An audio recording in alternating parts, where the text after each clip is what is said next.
I never thought I'd pull off the perfect crime in broad daylight with 50 witnesses watching, and get away with it. But that's exactly what the HOA president called it when her $200,000 improvement collapsed into my lake.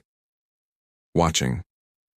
Diane Foster's face contoured into pure horror as she splashed into the muddy water, her designer suit ruined, mascara streaming down her cheeks.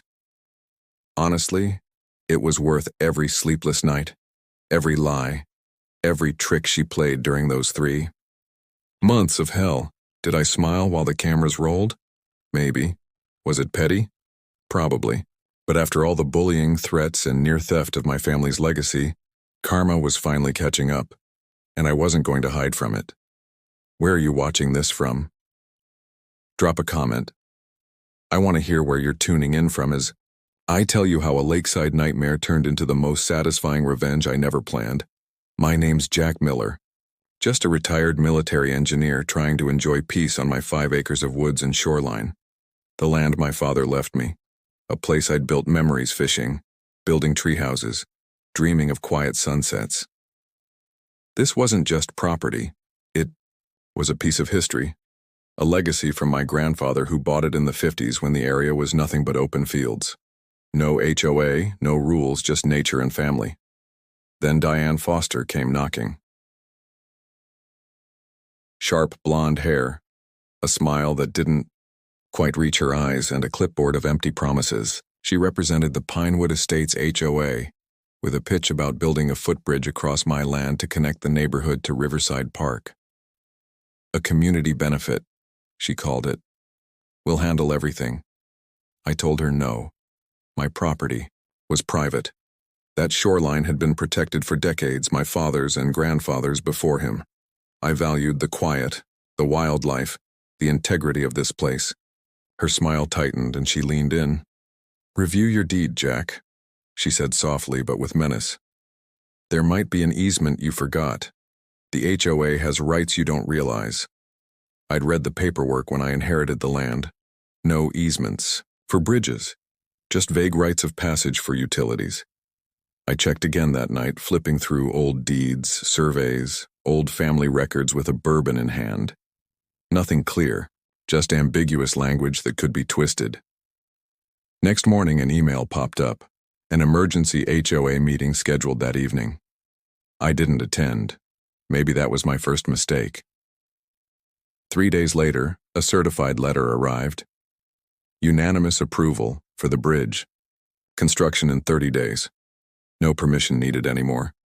I called my old friend Alan Parker, a sharp real estate lawyer. Jack, he said after reviewing the documents, they're playing dirty, using legal loopholes, but we can turn their game against them. He explained how Rivertech Construction, the firm they'd hired, had no track record of building bridges, yet they'd been awarded every project for the HOA. And the owner, Greg Anderson, no experience in bridge building, just a contractor with inflated bids, all signs of something rotten. I reached out to Olivia Wilson, my neighbor, who worked at the courthouse. She told me Diane Foster had a history of petty violations and suspicious connections. Her ex-husband, Richard Thompson, the city's building inspector, had fast-tracked permits for her, she said. Could that explain how this project slipped through? We dug deeper. Evidence showed the HOA's previous projects, resurfaced tennis courts, clubhouse renovations, cost double or triple standard prices. And now a $200,000 bridge in a community where similar structures cost half that. What really caught my eye? Olivia found that my property was bought before the HOA was even formed. A grandfather clause in the land regulations meant they couldn't just override my rights. That was my ace. Meanwhile, Diane's surveyors showed up unannounced, staking my shoreline, measuring, plotting. I confronted them, told them to pack up. They left grumbling, but the next day I got a violation notice for interference. I installed cameras. I was ready. Then soil testing crews arrived. I blocked their entry. Threats and fines kept coming, but I fought back. I learned Diane was getting kickbacks from Rivertech. Their bids were inflated, their work shoddy, and the more I uncovered, the clearer it became. This wasn't just about a bridge. It was about greed, manipulation, and a hidden resource. Rare clay deposits along my shoreline worth millions. Diane's vendetta was personal, and her obsession with this project? About her trying to prove herself after her messy divorce from Richard and her failed real estate career. One night I sat at the water's edge watching fireflies and contemplating giving up, selling, leaving, escaping. But then I remembered my father's words. Land isn't just property, it's family, history, memory. I wasn't about to let her tear that apart. Alan showed up with a plan. Not just to stop the bridge. No, that was too late for that. We'd let her build it, we'd let it crash because I knew the design was flawed. The foundation, the materials, they were all substandard. Walter, my old friend and a civil engineer, helped me verify it. The bridge would fail under its own weight, before it even carried a single car. We documented everything, photos, videos, reports. When the ribbon-cutting day arrived, I was already in position. Diane and her entourage, proud and confident, crossed the nearly finished bridge. I watched as they celebrated, unaware of the disaster waiting to happen. Then, the crack. It was tiny at first, almost unnoticeable. But then came the second, loud enough to turn heads. The middle support shifted. The structure groaned, then snapped. Wood splintered, cables snapped, and the entire span tilted, then plunged into the lake. The water exploded upward, muddy and chaotic, with Diane's designer outfit now a soggy mess. She emerged sputtering, mascara streaming, her perfect hair plastered to her face. Her Louis Vuitton handbag floated away, sinking into the muck, perfect symbol of her ruined reputation. Greg Anderson looked equally disheveled, mud-splattered. The mayor stared in disbelief, soaked and furious. Jessica Brooks nearby was already snapping photos. This was her story now, and the truth was out. The crooked contractor, the falsified permits, Diane's personal vendetta, all exposed in one spectacular muddy crash. The question was, who had really won? The look of absolute horror on Diane Foster's face as she plunged into the muddy water, her designer pantsuit ruined, mascara streaming down her cheeks, was worth every sleepless night of the 3-month nightmare she'd put me through. Was it petty? Maybe. But after 3 months of being bullied, threatened, and nearly robbed of my family's legacy, that moment of karma felt better than winning the lottery. I stood there, a faint smile playing on my lips as the cameras rolled. The flashbulbs popped, blinding me for a moment. The crowd gasped, murmuring in disbelief. "He did it!" someone yelled. "He deliberately sabotaged the bridge." "Quiet!" a voice barked. It was the HOA president, her face pale, her eyes wide with fury. "This is a crime scene! Arrest him!" I shrugged, a flicker of amusement in my eyes. Arrest me? For what? I was merely enjoying the spectacle of a bridge collapsing into a perfectly good lake. The police swarmed me, but not before a few more cameras caught my smirk. "You're under arrest for attempted manslaughter," the lead detective said, his voice strained. "Attempted manslaughter?" I echoed, raising an eyebrow. "I simply ensured the bridge met its inevitable fate. It was poorly constructed from the start, a ticking time bomb waiting to happen." "You know the truth, and you know we'll find the evidence to prove it," the detective countered, his voice laced with determination. "Oh, I'm sure you will," I said, a hint of sarcasm in my tone. "But I have an excellent alibi." "And what might that be?" the detective pressed. "I was at the lake, fishing, enjoying the peaceful serenity of nature. The bridge? I never even saw it." I paused, my smile widening. "And I have witnesses to prove it." The detective exchanged a skeptical glance with his partner. A shiver ran down my spine. I knew they were onto something, but I was one step ahead. The witnesses?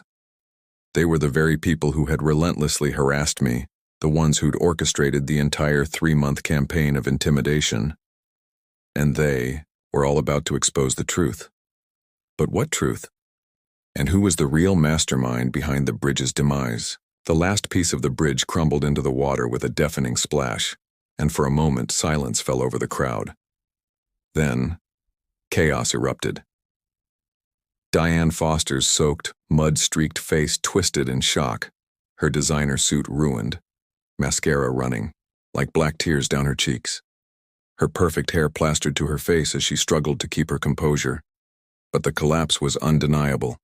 Her scheme, her greed, her vendetta, all exposed in that splintering moment. I didn't move. I just watched her sink into the muddy lake, the ripples spreading outward, swallowing all her lies. Cameras flashed, capturing her humiliation, her desperation. Someone shouted, "He did it!" And I knew they weren't wrong. Every step I'd taken, every plan I'd laid out led to this, her downfall. I'd let her build her nightmare, knowing full well it would fail, because I'd engineered that failure from the start. And I wasn't alone. Walter's voice crackled in my earpiece, loud and urgent. "Now, get everyone off the bridge." I ran, shouting over the chaos, warning the crowd to back away. The wooden span, already weak from shoddy materials, shuddered, creaked, then snapped. It tilted, a sickening sound of splintering wood and twisting metal filling the air. People scrambled, some falling into the water, others desperately grabbing onto the supports.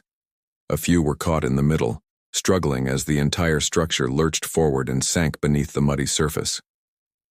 Diane was the first to go, vanishing beneath the water's surface with a splash that echoed like a gunshot. Her designer handbag floated away, sinking into the muck. Her perfect image, her control, her relentless pursuit to steal my land, gone in an instant. I felt my heart pounding, but I kept my eyes on the chaos. This was her punishment, built on lies, greed, and shortcuts, and now it was unraveling before everyone's eyes. The crowd was screaming, some helping others out of the water, others just staring. Then I saw him, Greg Anderson, clambering out, mud covering his face, trembling like a leaf. His eyes darted around, guilt and fear plain on his face. He knew this was just the beginning, but the real twist. As I turned away, I saw the faint glow of a camera still recording. Jessica Brooks, the reporter, was capturing every second. Her footage would blow this wide open. Proof not just of the collapse, but of the corruption, the bribery, the forgery. Diane's entire empire was crumbling, and she knew it. I looked at the wreckage and whispered to myself, this isn't just about a fallen bridge. It's about justice, finally catching up to her. And I knew this was only the start, because behind her tears I saw her real face, one of utter defeat, and a secret she'd take to her grave. The truth had come crashing down, and nothing, not even her lies, could save her now. This was her end. But mine, it was only just beginning.